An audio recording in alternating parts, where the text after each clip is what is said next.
To my left, we have Mafalda Duarte, the Executive Director of the Green Climate Fund. Also to my left, we have the President of the Inter-American Development Bank, Mr. Ilan Goldfein. To my right, we have Nena Lili Nwabufo, the Vice President for the Regional Development Bank and Integration and Business Delivery at the African Development Bank. Also to my right, we have Sir Simon Steele, the Executive Secretary of the UNFCCC.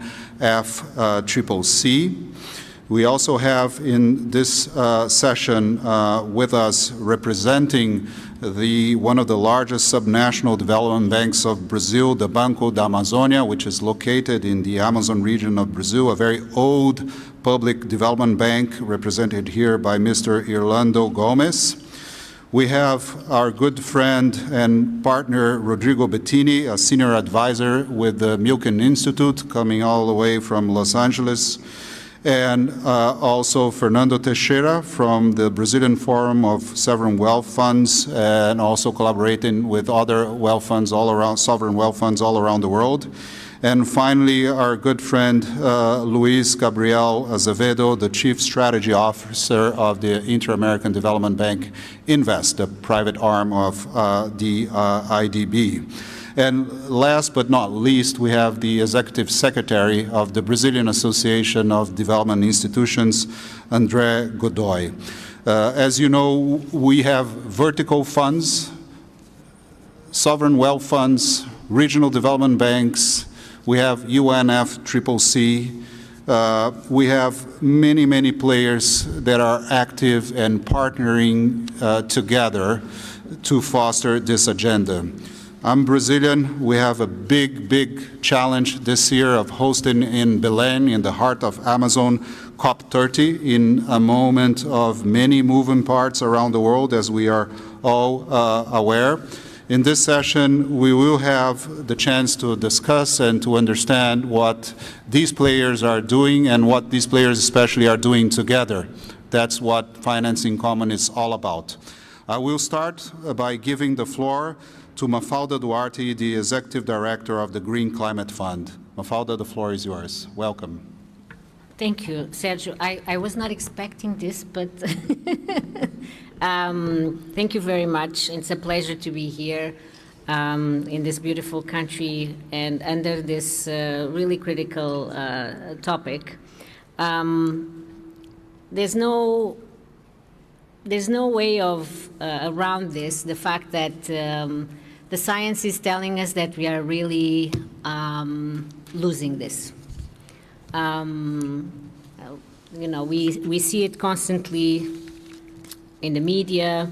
We see the alerts from the scientists that, in fact, probably we should think of having to be climate neutral before 2050.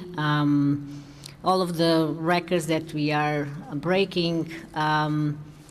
And then at the same time, there's also no way around the fact that we are living in an increasingly challenging geopolitical environment to respond to this challenge. I think one of the questions that I was asked to reflect on, and I don't envy Brazil this year as a host of COP30, given also this new geopolitical environment. What, in my view, in our view, is critical to think about in the lead up and for COP30. So let me break it down in a few points. One is that we really need to up our game in terms of our narrative. Because what we hear out there in terms of counter-narrative is really not doing, not serving us well. This attempt to portray that climate doesn't support economic development, doesn't support socioeconomic development. So this narrative that almost puts like climate and doing the right things for climate and green growth and economic development and security as two opposite forces, it's not serving us well. But I think we as a climate community have also not done enough in a way that actually probably that people can understand how tight these things are, how closely linked these things are, that it's misleading to think that they are not. And the evidence is there in terms of linkages of the climate change agenda with conflict, with migration, hampering socioeconomic development efforts. So I think one is one of narrative. What is our narrative this year? What is our narrative in the lead up to COP30? What is our narrative at COP30? The second, I think, and I understand that Brazil is very much focused on this, it's making this COP an accountability COP. We also have to be capable of saying, we have made all of these commitments over the years and we haven't fulfilled them. So how far behind are we in terms of commitments that we have made, that different groups and stakeholders have made at these COPs, which are not being fulfilled? And be accountable to it and be transparent about it. Show to the people that we understand that we have failed in some instances, that we have overpromised, we have underdelivered, and that we need to do better. So I think this needs to be, in my view, an accountability COP.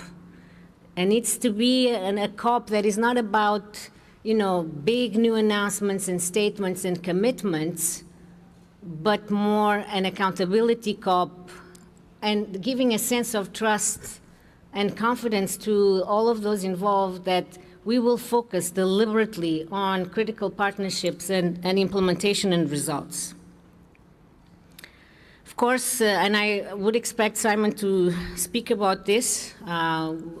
This is a year of submitting more ambitious NDCs.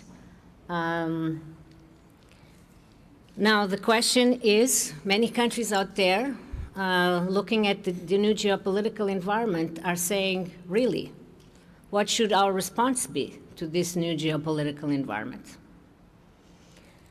So I think we need to support the countries. And again, I know that there are many invested in this, including Brazil, helping the countries come with credible, we can call it country platforms, we can call it different names, come up with credible plans of action, let's call it plans of action, that bring the relevant stakeholders together and that can already show, because I think that will also, if we work with the countries in tandem in terms of potential country platforms and NDCs, and they can show, yes, we are committing to more ambitious NDCs, and by the way, in tandem, here's a plan of action that is credible, that can deliver the first 5 years, that can deliver in the next few years, something ambitious and tangible. So I think that to me is important. I think in terms of the system, of the finance architecture system, that we all so much talk about, that is also doing a disservice in general to development and climate, I think that it is important, I mentioned it this morning in another event, that we move from just overly focusing on the multilateral development banks. They play a part, they are an important part, but what is that more integrated narrative of the other parts of the system? We know that the private investors are not doing as much as they could and they should. So that's, to me, another important point, which will hopefully help us, because one of the big expectations for this COP is, how do we translate this NCQG, the new collective quantified goal? And Brazil has the very challenging task of coming up with a roadmap to deliver and to implement the NCQG. And again, it can only be reflecting on the whole system. And how do we make this system more responsive and come closer In the fix, as I've seen in background information of this conference, there are some interesting examples and narrative around mission-driven approaches of partnerships. So bringing PDBs and other financial institutions and somebody setting that mission. It's almost like, you know, when President Kennedy in the U.S. said, okay, mission, going to the moon. And then multiple stakeholders came together, multiple industries, multiple sectors, and that was the challenge. So how do we recreate that for this critical challenge that we have in front of us, which is climate, which will undermine everything we are talking about here, economic development, security. It will undermine all of our efforts. So what is that mission challenge that we put out there and we rally all of the relevant stakeholders to help us collectively move towards? So let me stop here. Thank you. Thank you very much, Mafalda. These are very relevant questions. I would like to give the floor to the President of the Inter-American Development Bank, Ilan Goldfein, for his keynote speech.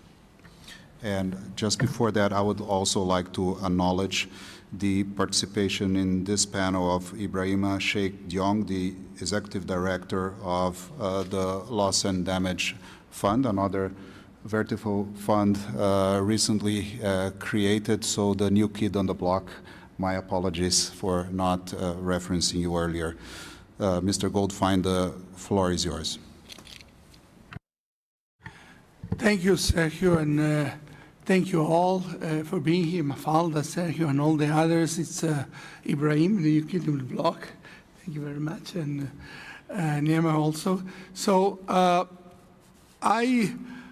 for us, the road to COP30 is important. Not only has an MDB with a stake on new mechanism for scaling up climate finance, but this time around the COP30 is also in the region. So it's double shift. In addition, when we think about the roadmap to 1.3 trillion, it is about private sector mobilization. It is about bringing the private sector. And here in the Financing Common is the great place for us to talk about it. So what I want to do is to tell you a little bit about how do we think framework of what are the issues that we believe we as an MDB would like to enhance going to the COP30. Number one, as I mentioned, very important, the financing, how to scale it up. How is that we're going to bring more resources, financing? It has to do beyond the resources that are coming from the multilaterals, from the development banks, from the PDBs, public development banks. And as Mafalda mentioned, it has to be a more complete. It has to bring more of the players. Thinking about the private sector, what we have is basically the need to the public sector enable the conditions for the private sector to invest what we need.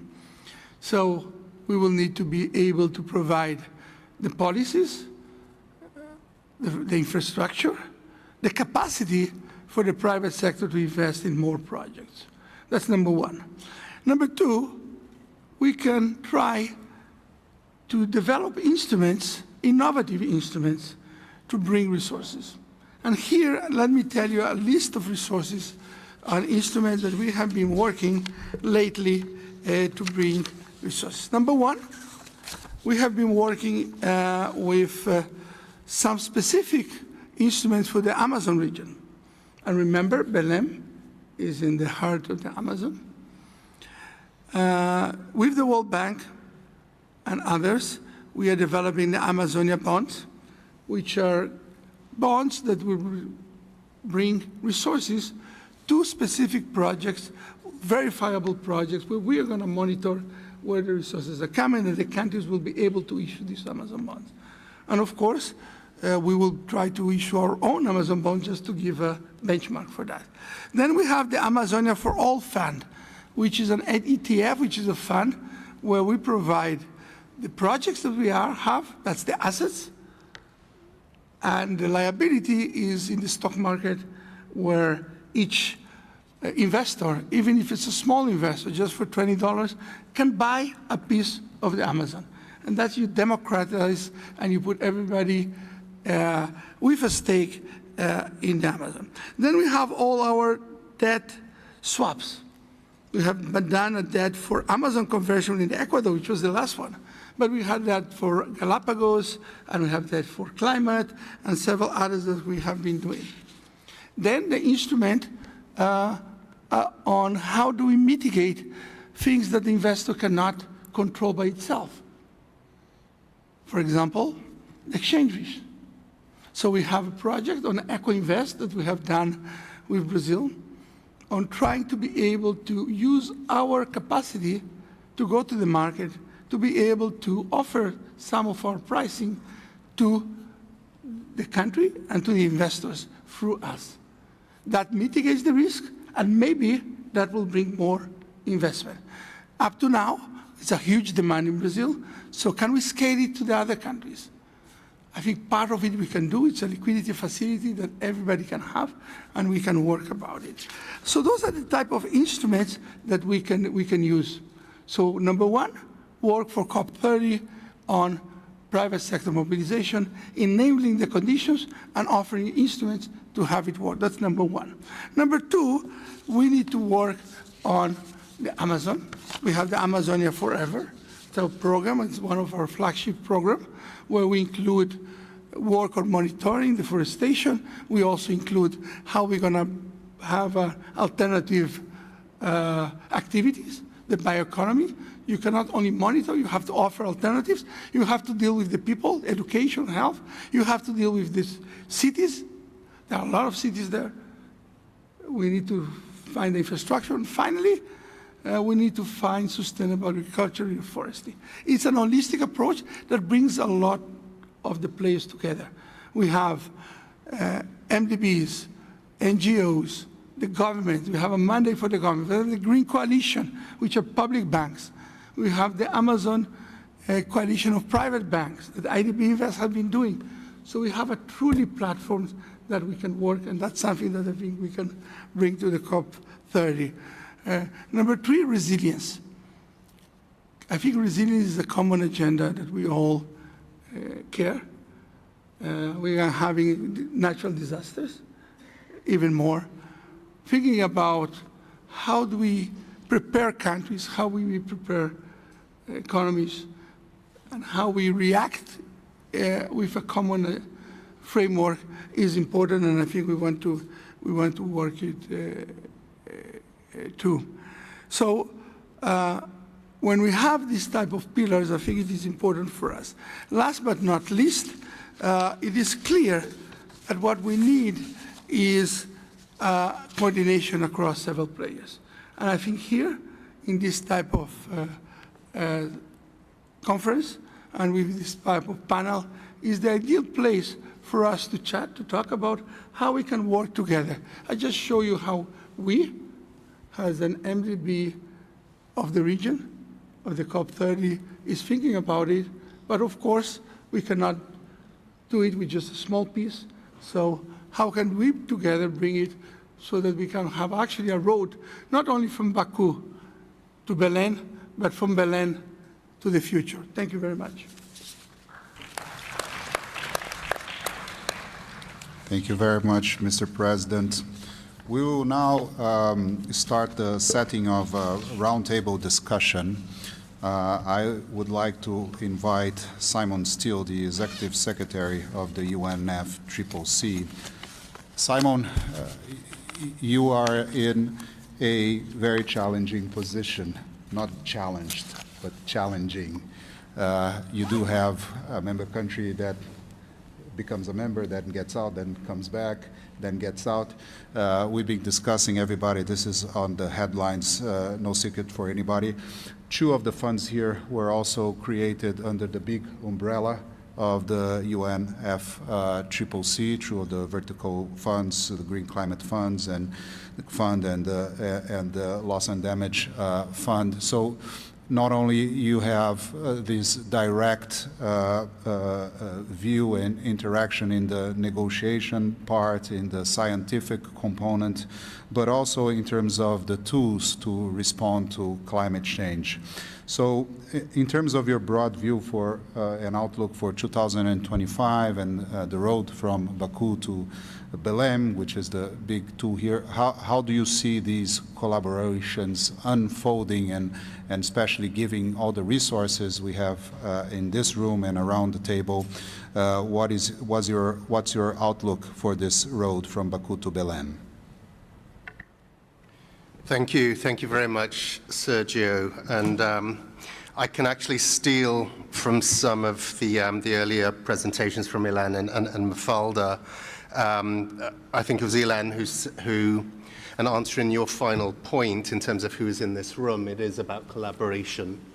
And with all of the challenges that we're facing, how we will navigate that is through each of us continuing to step forward and stepping forward together, and having my brother on my right and sister on my left with the Green Climate Fund and Loss and Damage Fund. I mean, these are very, very practical examples of how the process, as unwieldy as it is, as slow as we move, these 2 very, very valuable institutions are born out of that difficult process.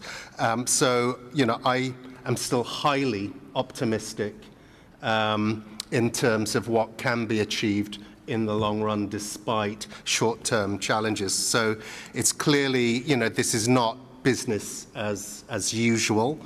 In reality, it never has been, but you know, things are getting more difficult, and it's important that, you know, we acknowledge the geopolitics, those headwinds we are battling against, the pressure on the multilateral process, multilateralism, and again, that's why, you know, that collaboration at all levels is so important. And as one steps away, others will and are stepping in. We know this, what the science is telling us. We're seeing accelerated impacts, and we are seeing development budgets being slashed. So that's the negative. But if we look at, that's the glass half empty. If we look at the glass half full, we just have to look at last year and the $2 trillion of investment in the transition, and that compared to $1 trillion in fossil fuel investments. So we are seeing a shift in the tide. Where we are now is very different to where we were 10 years ago.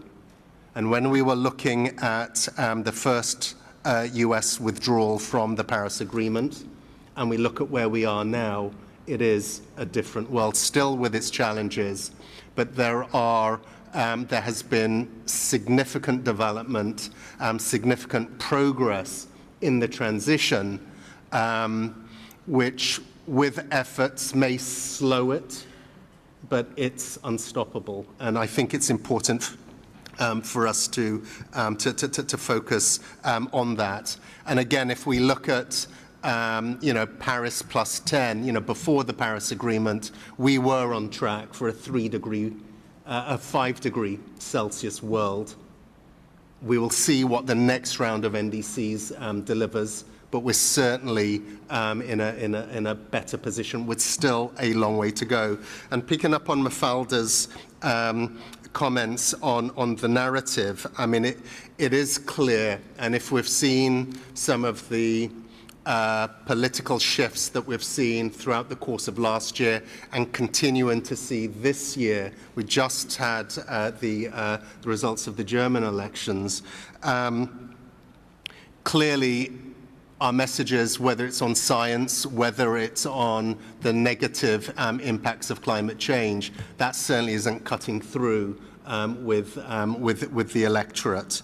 So there is a need for us to recalibrate, and that recalibration needs to be around the progress that is being made, but most importantly, the impact that the work that we do, the actions that are being taken benefit people, and to speak in a language that connects with real lives. So it is, and there is an opportunity with COP30 for that reframing. And the Brazilians bring a unique perspective, not just based on the location of this year's COP, but also central tenets that their leadership within the multilateral process has always been, and that is that focus on people, on nature, and on the economy, and how that can all link through. And it is moving away from just speaking about pledges, but speaking about implementation, speaking about delivery, and speaking about impact. So, looking back, before I look forward to what we will be seeing this year, but looking backwards at how we ended last year in Baku, and the significance of reaching an agreement on the new finance goal, as insufficient as it is, and many developing countries expressed their frustrations, but a tripling of finance to developing countries to 300 billion per year is not as insignificant as it is, has significance. But bearing in mind that that is just the beginning, that is the baseline, not the end line. Where we need to go is that pivot from the 300 billion, being able to demonstrate how that can be credibly delivered, taking lessons learned from the previous goal of 100 billion, but then how that then transforms into the 1.3 trillion and the development of that roadmap. And that roadmap has to be credible, has to be based on concrete actions. Developing countries will not be hoodwinked into fantasy or theory. It has to be on concrete delivery. And that will be a core element of the COP30 package. And ensuring that climate finance flows, and it flows from all actors, from all sources to developing countries.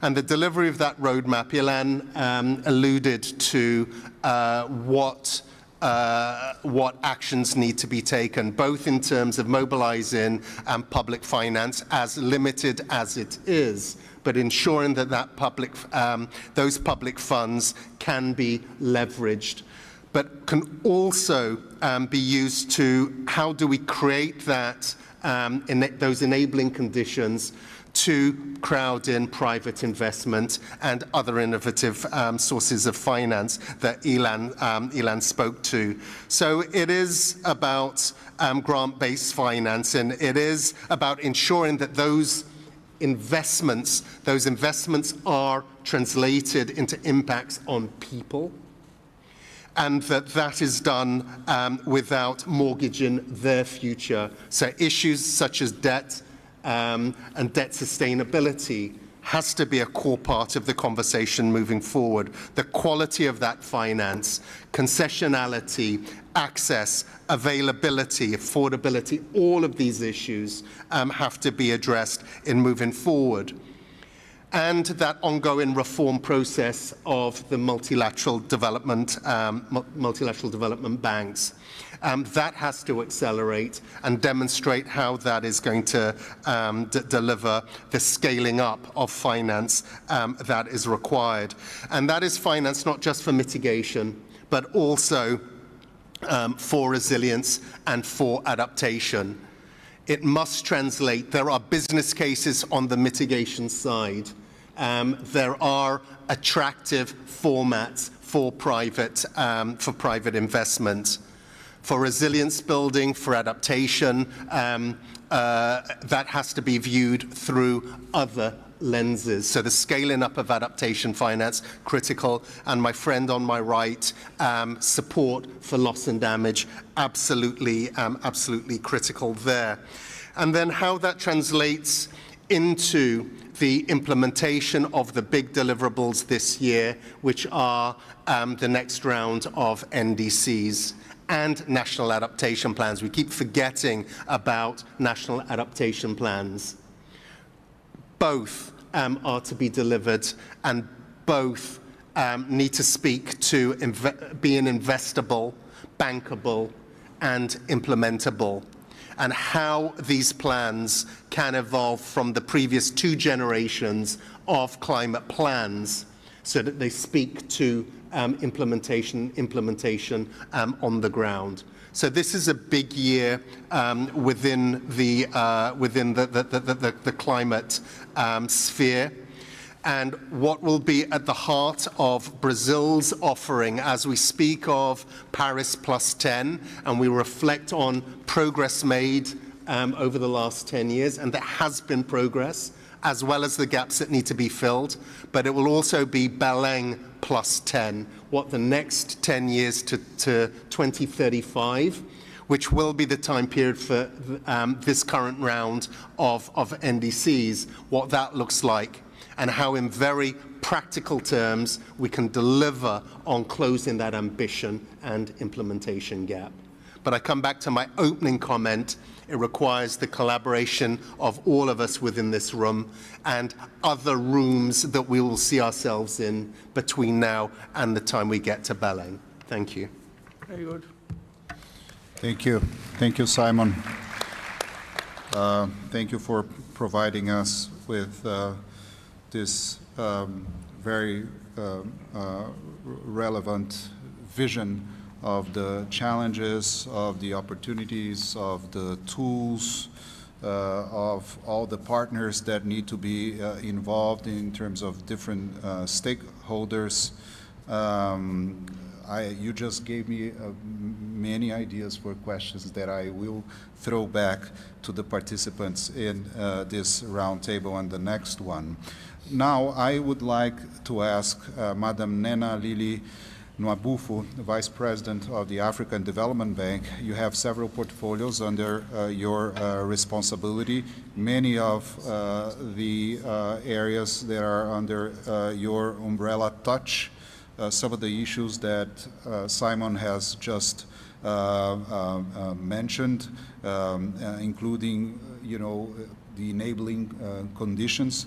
I would like to give you the floor already asking you about what are the key priorities of the African Development Bank and specifically under your portfolio to tackle some of these issues and what type of challenges you are facing in your portfolio in Africa.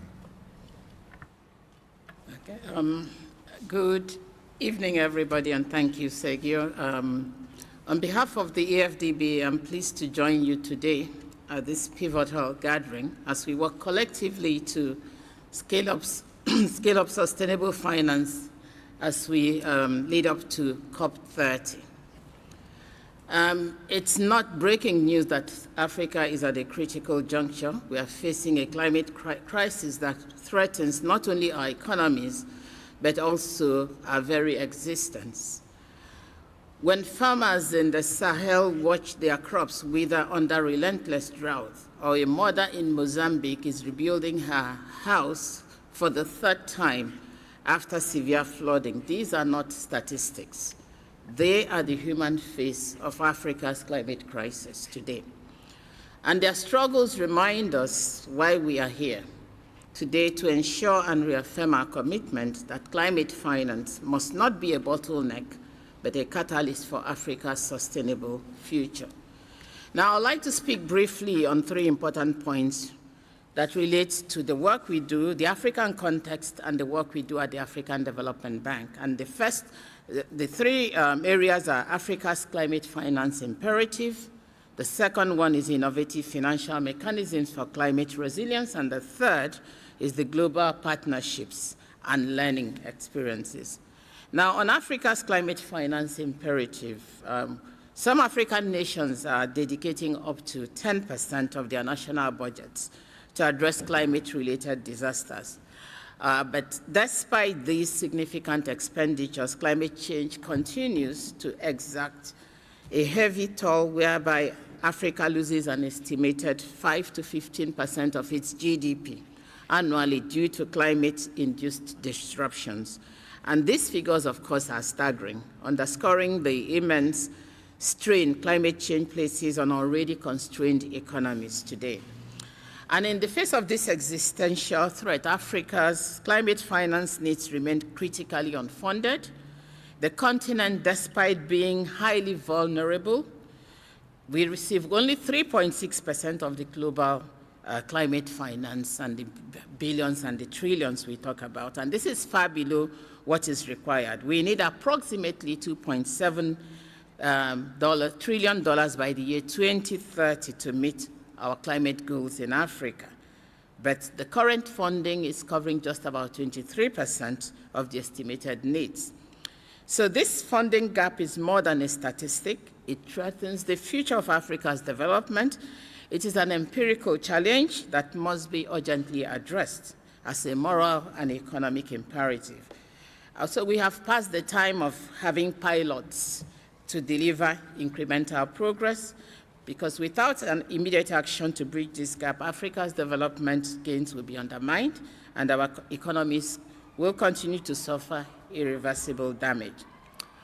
In 2023, the AFDB allocated a record $5.8 billion to climate finance, representing 55% of our total new approvals, and this surpassed our target of 40% for the 3rd consecutive year. And out of this amount, 58% was dedicated to adaptation, ensuring that African nations can implement climate-resilient policies and programs. But our work does not stop here. We are pushing the boundaries to create sustainable, scalable, and catalytic solutions for Africa's green transition. And we remain committed to closing the funding gap by continuing to mobilize, continuing to innovate, and scale up climate finance. Now, on innovative financial mechanisms for climate finance, at the bank, we are working to increase the share of global climate finance flowing to Africa from 3% to 10% by 2030. And we're doing this by developing financial mechanisms that attract investments into Africa's green economy and deliver transformative results. Let me just highlight a few of these. The first one is the Desert to Power initiative. This is a $20 billion project that is set to bring 10 gigawatts of solar energy to 11 Sahelian countries, providing clean electricity to 250 million people while reducing Africa's dependence on fossil fuels. The second one is the Climate Action Window, which we have established, and is an innovative facility that seeks to raise $14 billion to provide easy access to climate finance for Africa's 37 low-income countries. And through this initiative, the bank has developed what could be unarguably the largest adaptation portfolio on the continent. Also at the AFDB, we are spearheading efforts to unlock up to $50 billion annually in untapped climate finance potential for African nations through carbon credit mechanisms, enabling African countries to access critical climate finance for adaptation and mitigation. But despite this, the progress we have achieved, significant challenges persist, and the journey to prosperity needs to continue with greater urgency, dedication, and momentum. Thirdly, on global partnerships and learning, The bank has established partnerships to deliver Africa's climate ambition. And one example is the partnership with the Global Center on Adaptation on the Africa Adaptation Acceleration Program, which is aimed to mobilize $25 billion to scale up climate resilience across Africa. Already, the program has impacted about 9.4 million people by enhancing food security and empowering youth-led climate solutions through climate-smart agriculture, resilient infrastructure, and youth-led green innovation. We're also working with partners to develop an African climate finance taxonomy to ensure that investments are genuinely sustainable and impactful. Furthermore, we are embracing blended finance to attract institutional investors, sovereign wealth funds, and impact investors as well. Now, as we mobilize for COP30, this will be a defining moment for Africa and the world. And we cannot afford another cycle of pledges without much action. We have to demonstrate that finance will not remain a barrier to Africa's sustainable future, but it will be a catalyst for shared prosperity for everyone. It's not just about securing financing for Africa's climate goals. It is about demonstrating that investing in Africa's climate resilience is smart economics, benefiting both Africa and the global economy. At the bank, we are working to ensure that COP30 delivers concrete financing solutions for Africa. In closing, let me reiterate that the urgency of this moment cannot be overstated for us in Africa. Climate finance is not a luxury. It is an existential necessity for us. Africa is not seeking aid. We are seeking partnerships. We are seeking investments and opportunities to drive long-term climate-smart prosperity for our citizens. We are ready at the African Development Bank to lead. We are ready to partner. We are ready to innovate. We are ready to collaborate to unlock the financing mechanisms that will drive a just transition and secure a sustainable future for Africa and the world. So as we prepare for COP30, we are looking forward to collaborate with all development partners, and we jointly call on everybody to commit to action that will close the climate finance gap and build a resilient, sustainable, and prosperous Africa for generations to come. Thank you very much. Thank you very much, Madam. Now I would like to give the floor to Ibrahima Sheikh Diong. He's the Executive Director at the Loss and Damage Fund, the fund for responding to loss and damage. Ibrahima, all of us have been following along the past decades all the challenges that small island countries, developing countries, and even advanced countries have been facing in terms of effects of climate change, extreme events. All of us were watching closely the fires in Los Angeles just a few weeks back, or the floods in Germany, or the floods in Brazil, and pretty much everywhere else in the world.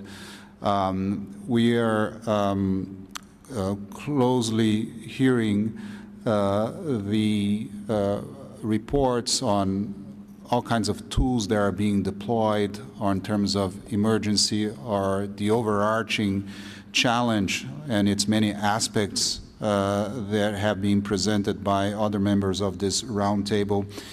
You took office less than a year ago as Executive Director. You've been working in this field for many years, of course.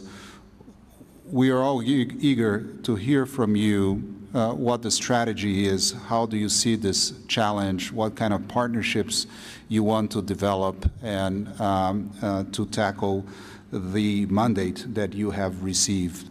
Please take the floor. The floor is yours. Thank you. Well, Sergio, as you indicated, a new kid on the block, but an old new kid on the block. I am mindful we are standing between you and the beautiful weather of Cape Town. Let me keep it short by making 3 points. One, just to reflect on the journey of the fund and what we learned from that, particularly when it comes to collaboration and complementarity. And then second, work you through a sense of urgency for the fund to be actually relevant to the most vulnerable countries you just mentioned earlier. And last, say a few words about where I see opportunities for collaboration with the banks, but also with other funds as well. I think on the journey, I could not think of a better time to have this conversation. 10 years after Paris, a few months away from Brazil, the expectation, particularly for the most vulnerable countries, is quite high, and we can't fail them. And that's why it's really important to have this kind of conversation, so we all appreciate a sense of urgency before we actually go to Brazil. So I've been 3 months on the job and reflecting how we got to where we are and having the fund. In COP27 in Egypt, when the funds were being discussed, I think a lot of people were expecting that we're going to actually walk away from Sharm el-Sheikh and not actually getting a consensus of having this fund after decades of talking about it. But the mere fact that it was an agenda and accepted in principle and set up a transitional committee to work on the design, I think made many of us, and the gentleman to my left in particular, extremely hopeful what we can achieve. Second milestone of the journey in Dubai, the COP28, where the decision was made to actually operationalize the fund. Many, including myself, were actually doubtful that we can actually operationalize the fund as quickly as we had anticipated at COP28. Well, look what we've done. In less than a year, we have a board, the pledges.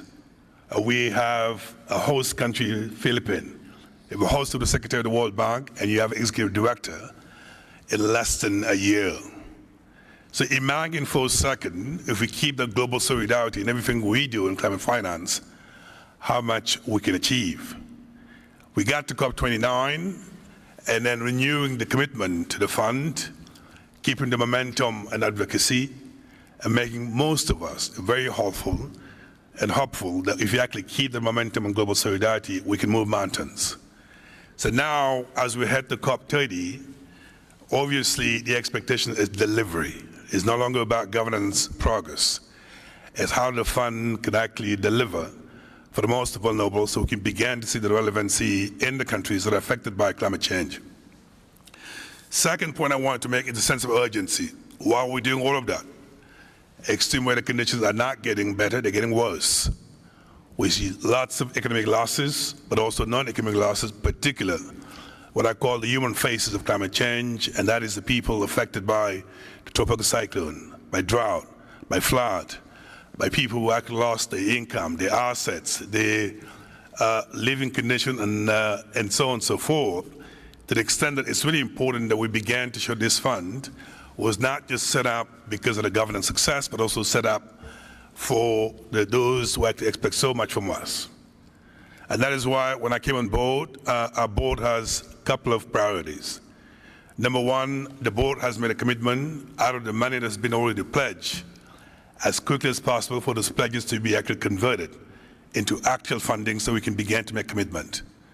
Number two, our board is actually committed to basically get into early interventions. And that is how the fund can provide support for rapid response to the extreme weather conditions, how the fund can work with communities to provide support, whether it's small grant or other funding that we can provide, so we can begin to actually show relevancy to the communities that expect so much from us.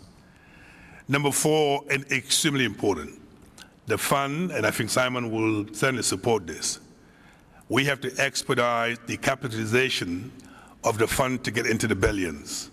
Our demand is not $740 million that we'll get today, which you appreciate, but it's really important that we expedite the capitalization of the fund to get to the billions to meet the demand. Now, the reality is the world has changed in the meantime with what you know in the global landscape. What people don't actually understand about the fund, it's not only one country, we've got about 27 countries that pledge to the fund. So I get always asked this question, was one leaving the fund, or leaving the climate debate, what does that mean for your fund? The global solidarity is here, so I think our focus is making sure we keep that momentum in the global solidarity so that actually the fund become part of the solution, not part of the problem. So we have to expedite our resource mobilization, not the traditional resource mobilization because funds are running out, unfortunately, but maybe begin to innovate. Maybe the tough question about levies, this is the time to put it on the table so we can have a flow of funding coming to the fund so we can actually make commitment to the countries that expect so much. Let me wrap up by saying where I do see opportunities for complementarity, for coordinations with other funds, but also other banks. So one of the things that we are doing at the fund is extremely important, and that is to help countries to put together a national strategy for responding to loss and damage. It is absolutely critical as a fund. What we provide is actually sustainable. It's not just a one-off support, but we're mindful there are other funds, other institutions that are providing support. It's really important as a fund we join forces with other institutions in this room in helping the most vulnerable to come up with a much more sustainable way to respond to loss and damage. Second, and this is extremely critical, we're learning from other funds. One of the biggest frustrations I hear from others about the fund, there is no point of raising billions of dollars that are not accessible to people who need them. So what I call the AAA of climate finance, affordability, accessibility, and availability of funding is extremely critical for those who need them. And that's why we need to look at our accreditation process, keep it nimble, simple, accessible to those who need the funds, so we can actually focus to get funding to where it's needed so we can be impactful. Last but not least, there is tremendous opportunity for co-financing. Our fund alone, no matter how many billions that we got, we can't do it alone. So there are opportunities, whether it's grant, budget support, pre-rent financing, concessional loans, you name it. There are opportunities for the institution around the table to work with our fund, with the GCF of the world, to make sure that we can provide the support together and avoid duplications as we engage with countries. And all of this has to be owned by the countries so that it's a bottom-up approach, but not the fund that comes in provided the capital, but there's no ownership in the country. So I look forward to working with the other funds in April in Washington. We are convening a high-level dialogue entirely focused on complementarity and coordination of the funds, and I look forward to having the gentleman to my left providing the strong message about we have to work together. So thank you.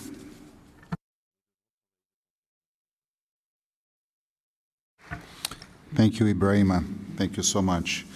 I would like to invite Rodrigo Bettini, the senior advisor at the Milken Institute, to provide his views and the role that the Milken Institute has to play in this topic. As many of you know, Davos is where private sector goes to meet the world leaders. Milken is where the world leaders go meet the private sector.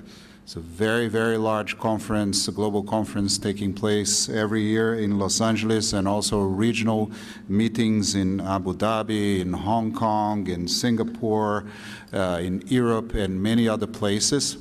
Rodrigo, please tell us a little bit about the role you see for Milken and the private sector in this discussion. Thank you, Sergio.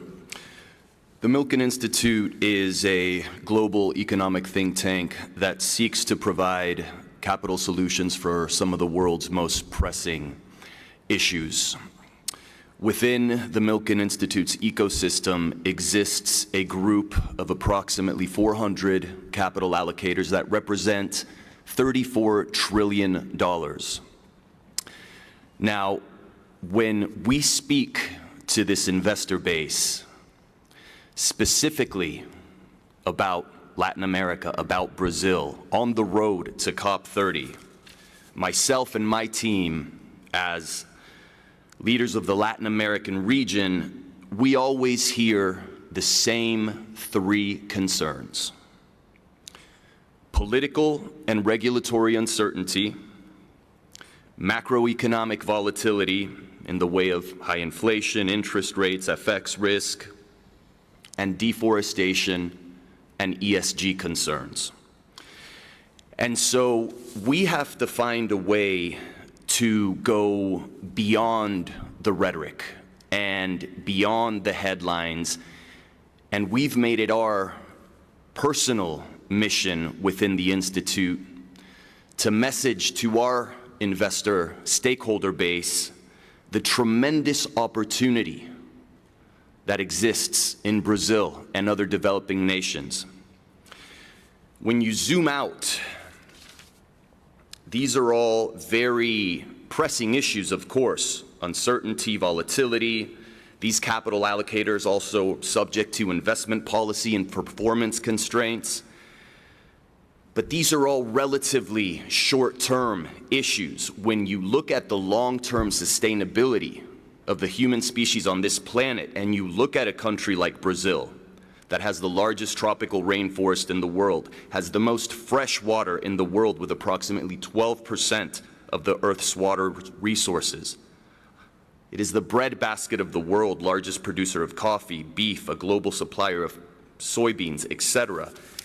This is a tremendous opportunity, and to not look at Brazil in a long-term view, in our opinion, is a lost opportunity. So what has been the biggest issue, in our opinion, is a lack of messaging, inefficient marketing on the part of the region to expose the world's investor community to all of these opportunities that exist beyond these shorter-term challenges. So Brazil's opportunity in COP30 is to present itself and message to the world that they are a world leader in the green bioeconomy, a top producer of sustainable biofuels.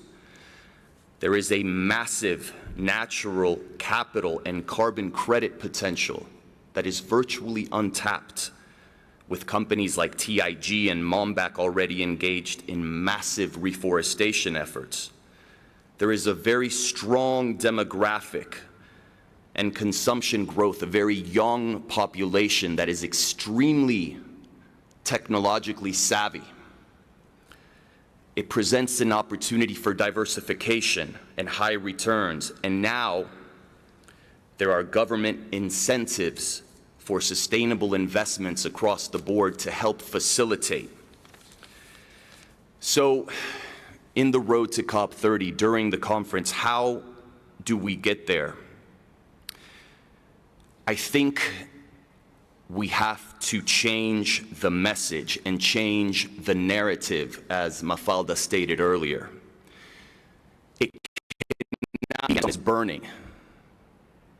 It has to be a story of opportunity. We have to increase investor protection in these developing regions.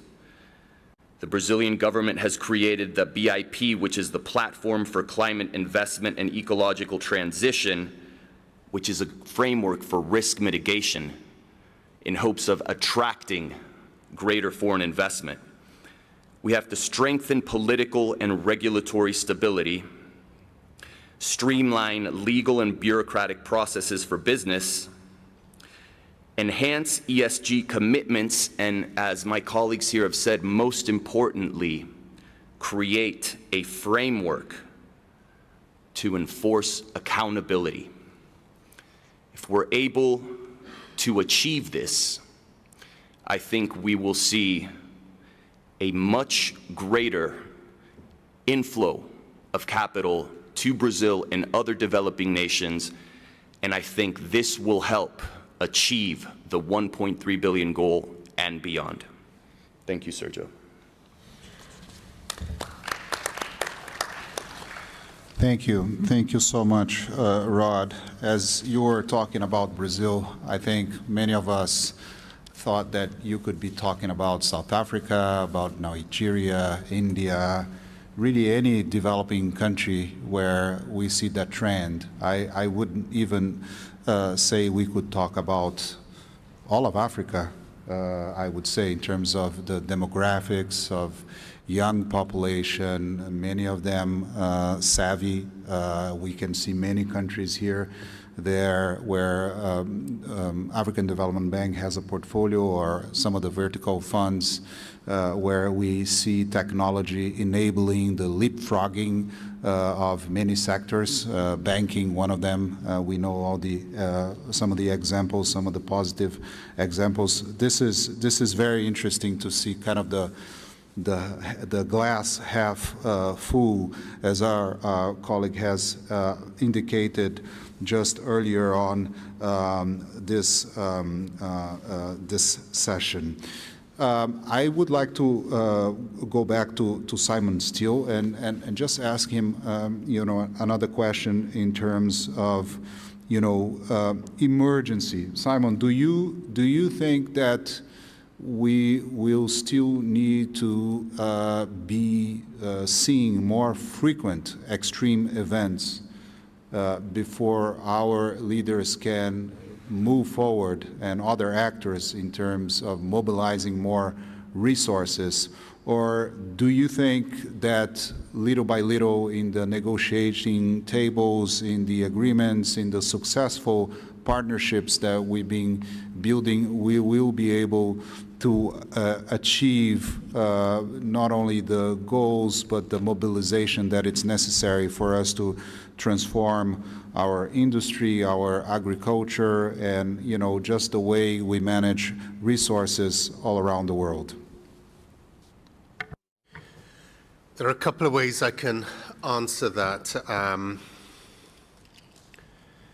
The science is absolutely clear. You have virtually the entire scientific community spelling out what is happening, and with every single report, the only thing that shifts is the acceleration of the impacts, and then we are seeing those,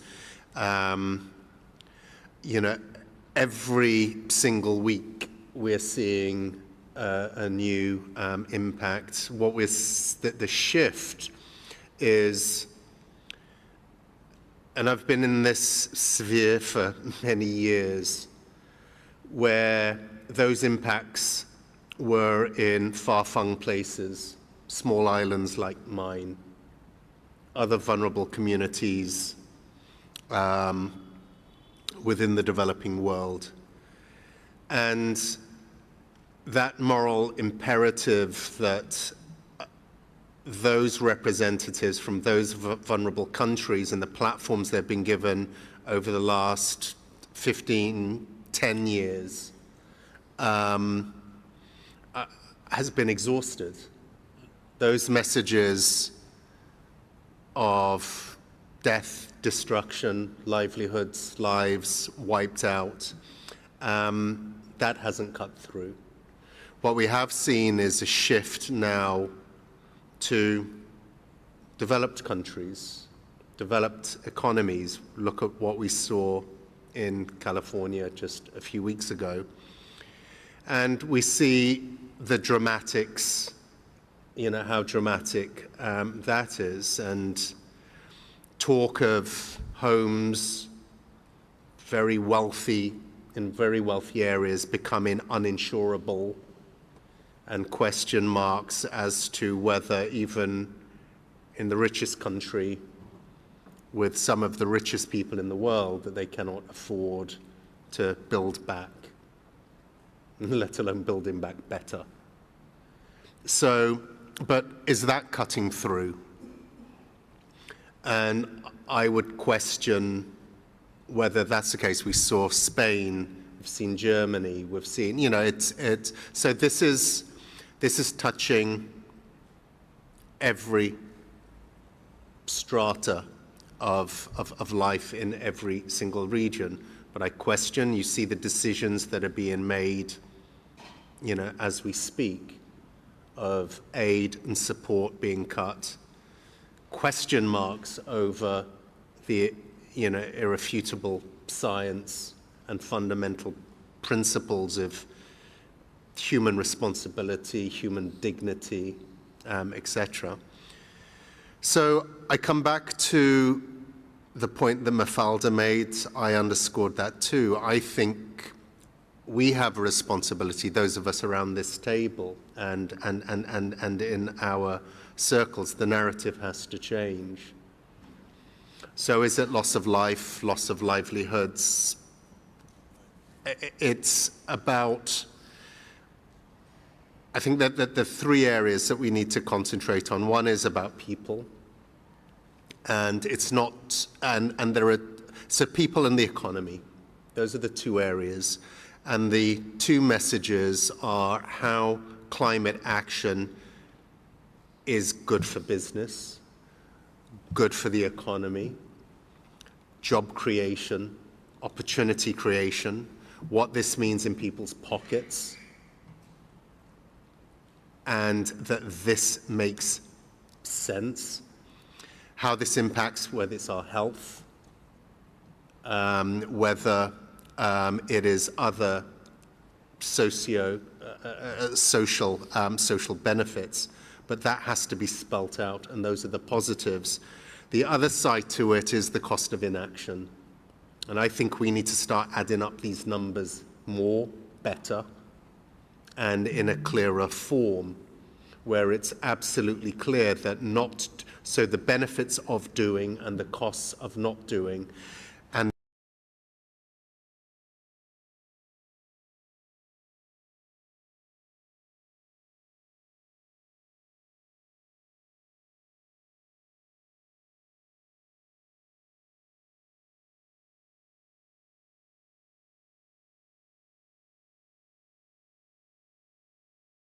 it in a way that is just as powerful, if not more powerful, than methods that are used in populist political kind of arenas. So I think some of that reframing, and I think we have an opportunity to start doing that this year in Belém. Thank you. Thank you so much. Your words do bring a lot of reflection, I think, for all of us who are involved in the field of development and climate finance. I would like to go back to Ibrahima. Ibrahima, just a question. You know, we all know Loss and Damage Fund. You took your responsibility just some months back, but let's make a little exercise here and like kind of 5 years ahead. In terms of a little bit more granularity, what do you think you will have in your portfolio, right? If we were in 2030, which is a landmark for many of the international agreements and the goals we have already set, how do you see the Loss and Damage Fund and the portfolio in 5 years? I think I see a couple of things. Number one, it is important that the fund continues to be relevant to the most vulnerable countries we're trying to protect. I was telling my team the other day the worst that could happen to this fund, the disasters in the Caribbean and Africa, and they would ask the question, where is the fund? So I think priority number one, we have to make sure that the fund is actually relevant to the crisis we're trying to address, to the extent at least we show it's not just about the progress we made on governance, but it's also relevant to the countries we're trying to support. I think second, I'd like to see a fund that's highly capitalized. I mentioned earlier, we're very grateful we got $741 million, but what we need is in the billions. And I think expediting our fundraising to the extent that our energy and our time is actually focused on implementation, not raising money. Raising money can be a little bit tiring sometimes. But nevertheless, somebody has to do it. But I think eventually, I want us to get to a sustainable way of raising capital so we can begin to focus more on implementation and less in actually raising money. I think third, equally important, and I mentioned this, we're not alone in this. There are other funds, there are other players around this table. The spirit of complementarity and coordination doesn't have to be just word. It has to get to the point whereby when we engage with countries, we can actually join forces, A, to avoid duplication, and then second, join our resources to prepare the countries and eventually co-finance some of these opportunities, and I think that's the best way to help these countries. And last but not least, we got to start telling stories.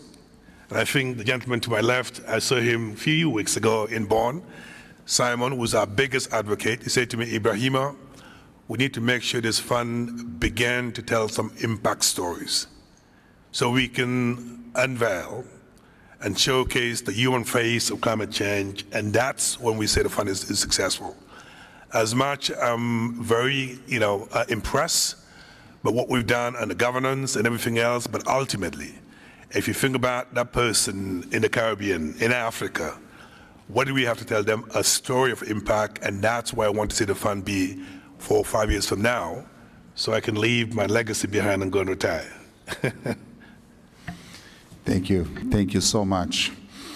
I was talking about leapfrogging, so we will do a little leapfrogging here and also take into consideration that we are all here. And I've been in multilateral development banking, national development banking. I've been the president of the Association of Development Banks of Brazil and Latin America, and I've also been president of 2 subnational development banks. I'm very passionate about the last mile. So we're talking about the road to Belém, and we have here Orlando Gomes. He actually lives and works in Belém because he is the treasurer of the Banco da Amazônia. So he will be our host. We will certainly see him again because the bank is headquartered in Belém. It's the capital of the state of Pará, a beautiful city that I think most of us will have the opportunity to visit, those who do not know it yet. Very charming city. And this institution is one of the oldest public development banks in Brazil. Its funding is guaranteed in the Brazilian Constitution. So it's a constitutional fund that provides most of the funding. But still, it's an institution that partners with many other development banks, and I'm sure they will be a great host to many of these discussions in their headquarters in Belém. Please, Orlando, I would like you to explore some of the challenges, the concrete challenges you are facing at the last mile in terms of the projects you finance. And make no mistake, this is a very big bank he helps run. This is, billions of dollars every year in capital deployment. The floor is yours, Orlando. Thank you, Sergio. First of all, it's a pleasure to be here today in this lovely city.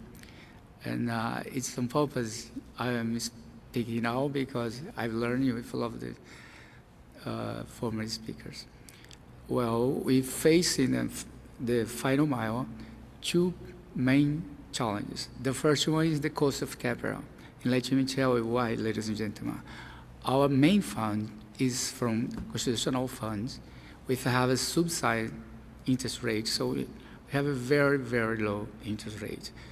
So we are designing products that combine blended finance, actually, between our own fund and the international fund.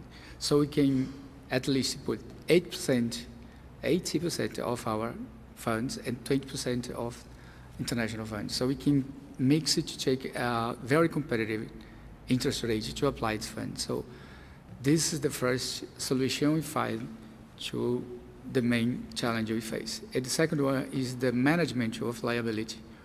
We are a bank, so we handle asset and liability.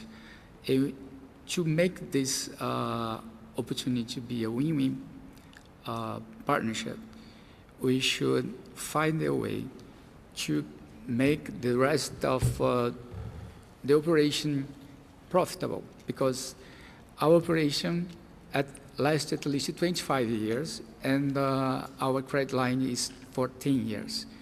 But in the speech of Mr. Ila, I could see a solution for this problem we're facing in the final mile.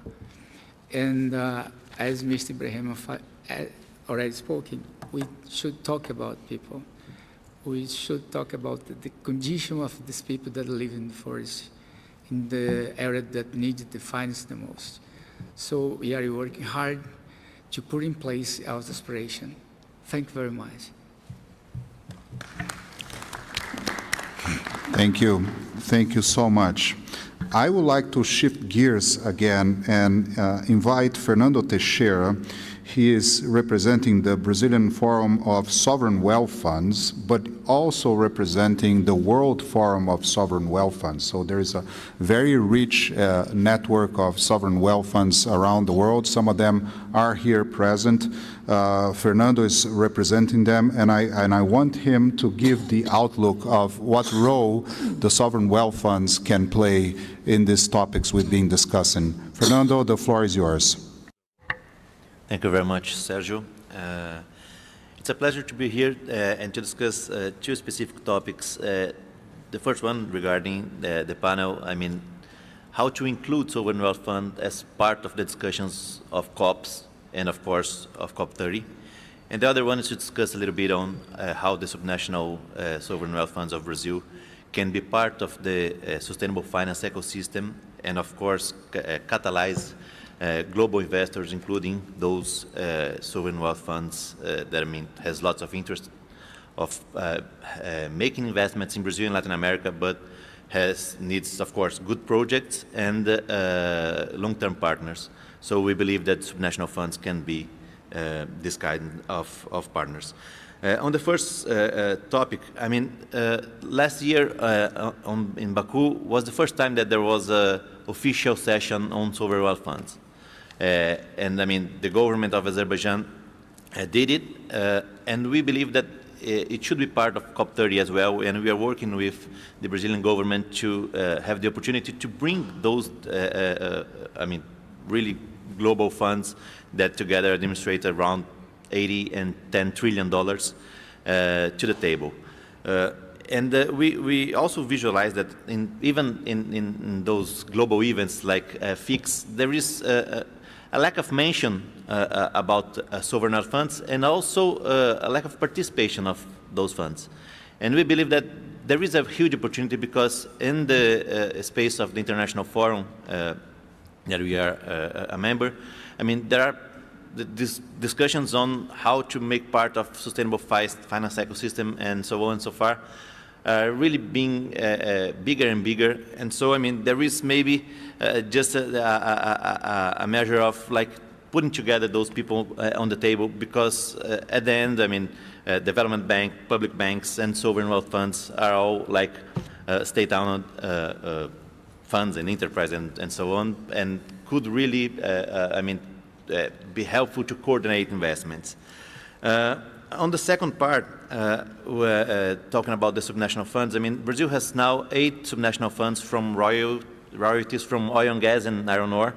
There are other initiatives going on also regarding critical minerals.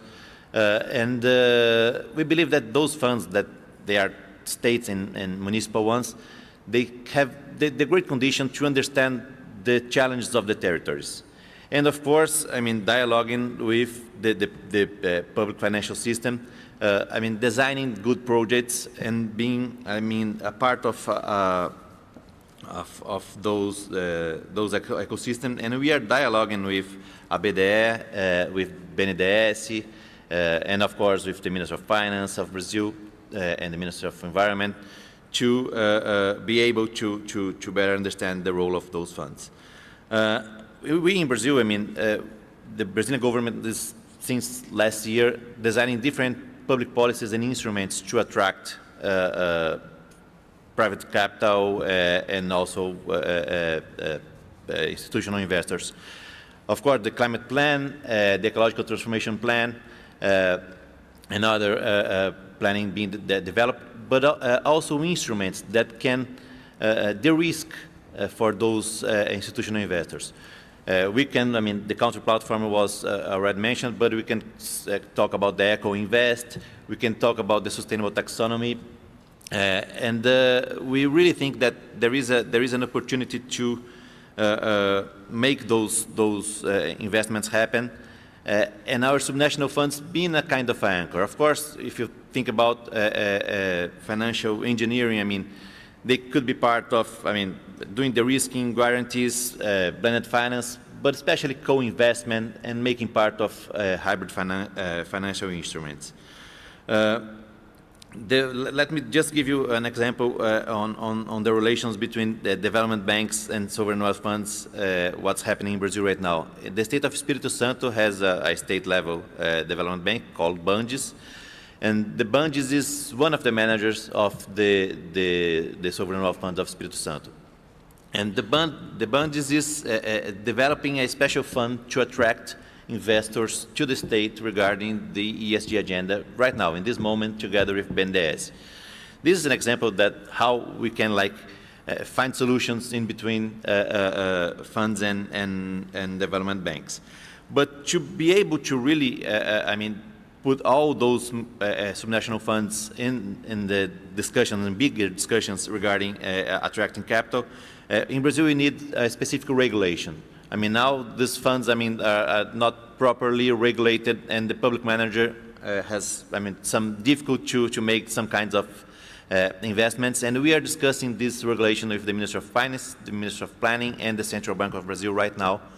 And we would like really that we could, in the short term, having this specific regulation working to allow those funds to make important investments. And to finally, just a brief mention, we are organizing as the Forum of Brazilian Sovereign Wealth Funds a roadmap to COP30, together with the International Forum and with some partners in Brazil and abroad, including ABDE. And in June, in the 3rd and 4th of June, we are hold a seminar in Brasilia, in Brazil, to talk about those opportunities. We will bring some global funds, we'll bring some development banks, and of course, I'm inviting all of you to be there and to be able to make these discussions, getting even stronger in this roadmap to COP30. Thank you very much. Thank you. Thank you so much, Fernando.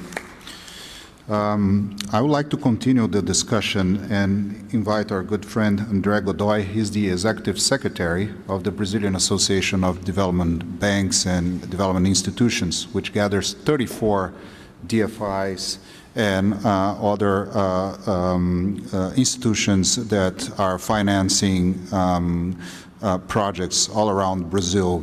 I would also like to remind you that this session is also co-sponsored by ALIDI, the Latin American Association of Development Finance Institutions, and the Brazilian Forum of Sovereign Wealth Funds. André, the floor is yours.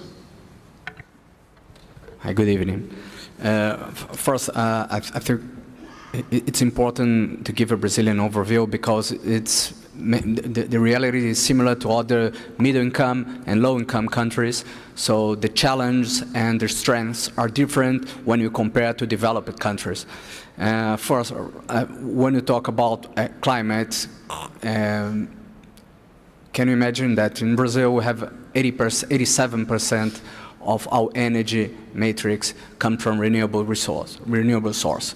So, but on the other side, most part of carbon emissions come from deforestation, come from the land use, change of land use, and of course, soil degradation. So we have different challenges, and social aspects are very important for us. So we understand that climate and social aspects are inseparable. We cannot solve climate problems without take care of social problems. So increase the incomes is very important for us, and the measures that the development banks must pay attention in these factors too. So I would like to emphasize what is happening in Brazil right now and what the development banks are doing, and what in COP30 it's a great opportunity to show what is happening. As Mafalda said, accountability, to show what is happening, what has already been achieved and what is not, and the challenge. First, the development banks in Brazil, as in other parts of the world, are one of the most important source of money for sustainability as a whole. In Brazil, the development banks are responsible for 46% of the credit market. But when we are comparing with the finance of municipalities, we are talking about 96%. And adaptation happens in the cities. And so we are talking that those institutions are one of the main responsible for the investments and to bring private sector and to bring private money to these objectives. In the last 4 years, those banks invested $400 billion in the SDGs, in the Sustainable Development Goals. It has been increasing in the last years. So it's a very important data that probably we are going to show in November in COP30 in Belém.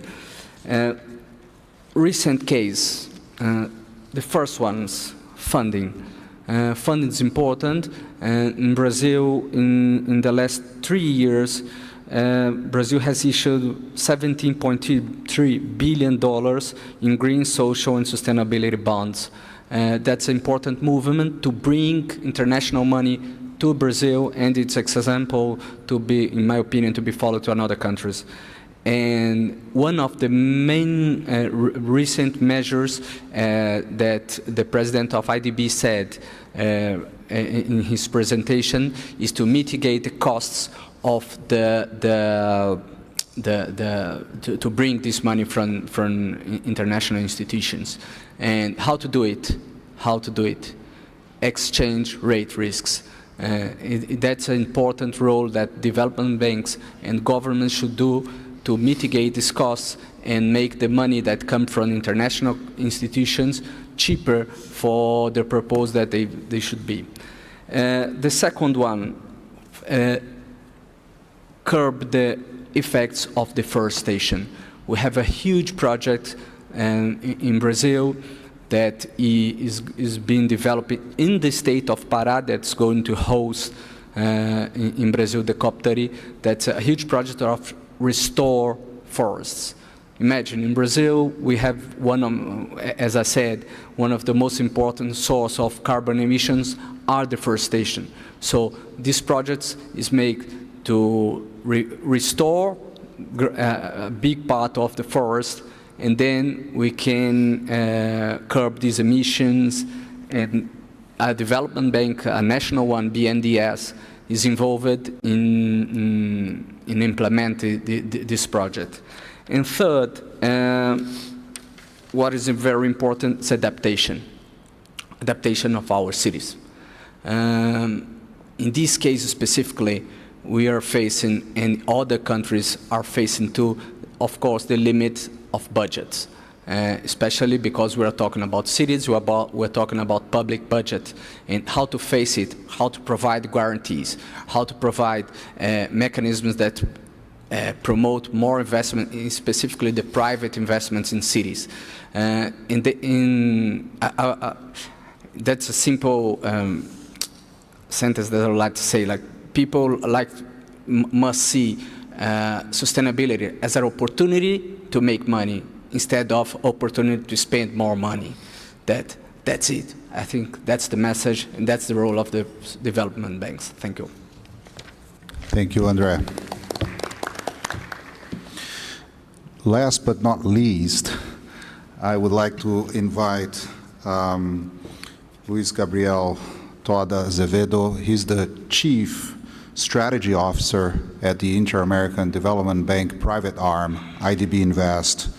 Gabriel has been involved in the field of sustainable development, climate finance for many decades at the World Bank, at IDB, in the private sector, working with governments and in projects all around the world. Gabriel, I would like to get your insights and kind of, you know, you will do the wrapping of this session, so you have a big responsibility in kind of guiding us through and a little bit summarizing, but also providing your insights from your position in the strategy as a Chief Strategy Officer at the IDB on all of these topics. The floor is yours. Thank you so much, Sergio, and I'll try to be brief. And when the organizers invited me, they suggest we try to focus on challenges and opportunities, which for me are two sides of the same coin. So I want to illustrate that with an example of me being last. No, I find myself between all of you and dinner, which is a challenge. But the opportunity is, after I heard so many good things, I can just speak for 30 seconds and sound smart. So this is an illustration of the two sides. But now, being serious and trying to wrap up, because I actually heard a lot of things that resonated with our own thinking, and I'll try to summarize it in truly 1 or 2 minutes. First, going back to this idea of challenge and opportunities and Mafalda's introduction. And before I do that, I just want to give you 2 data points, which are important. And with a disclaimer, I'm an optimistic, but the data points that I'll give to you may not sound like it. Brazil started to monitor and disseminate deforestation of the Amazon in 1990, 35 years ago. And the first COP, COP1, was in Berlin in 1995. I wasn't in Berlin, I was in 97 in Kyoto. So almost 30+ years also. And I give you those data points going back to many of the points that were made here by Mafalda and by others, also by Simon, is that we need to recognize that we have under-delivered. That's a reality, right? That's a reality. We have under-delivered. Now, progress has been made. Many here have talked about progress, and that's important, and I think we should celebrate that progress. However, we need to be conscious and transparent with ourselves within this community that, those 2 data points, we had the hottest year last year, the Amazon continues to be deforested. There are many other data points. Sergio talked about when he asked Ibrahim about natural disasters. So my point here is that COP30 offers an incredible opportunity for this reflection, right? And I agree with Mafalda that we need to adjust the narrative, but I also agree with many others, and I want to highlight a point that Rodrigo made, which is beyond adjust the narrative, we need to reshape how we operate. We need to rethink how we deliver. So narrative enough, it's not going to take us anywhere. Narrative is a necessary condition. It's not a sufficient condition. That's part of my summary here. And for that, I want to refer again to points that Simon made, and I'll finish up with something that Ibrahim said.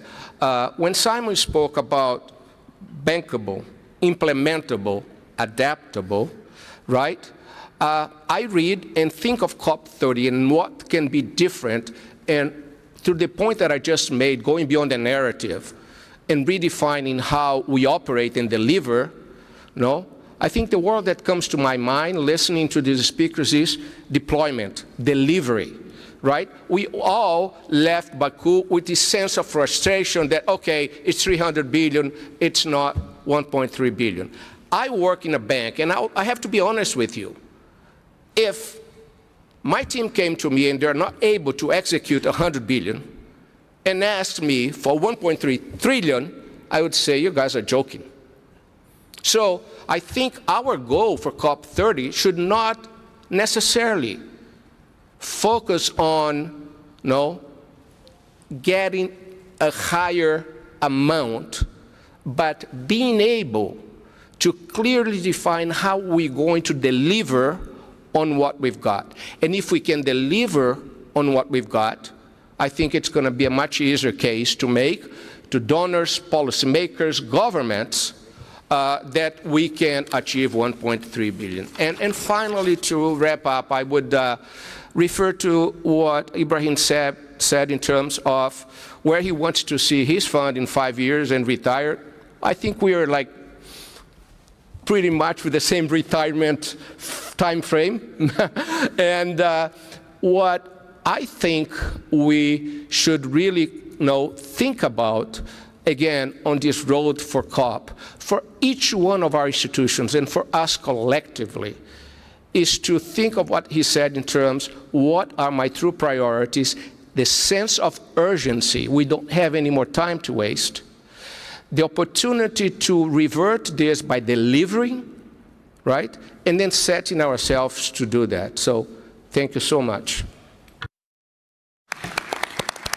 Thank you so much. Thank you so much, Gabriel. I would like to thank Madam Nena Lili Nwapufu from the African Development Bank, our friend Ibrahima Sheikh Diong from the Loss and Damage Fund, and wish him well in this big challenge he has ahead of him. I would like to thank the Green Climate Fund, the Inter-American Development Bank, the Milken Institute, the Brazilian Association of Development.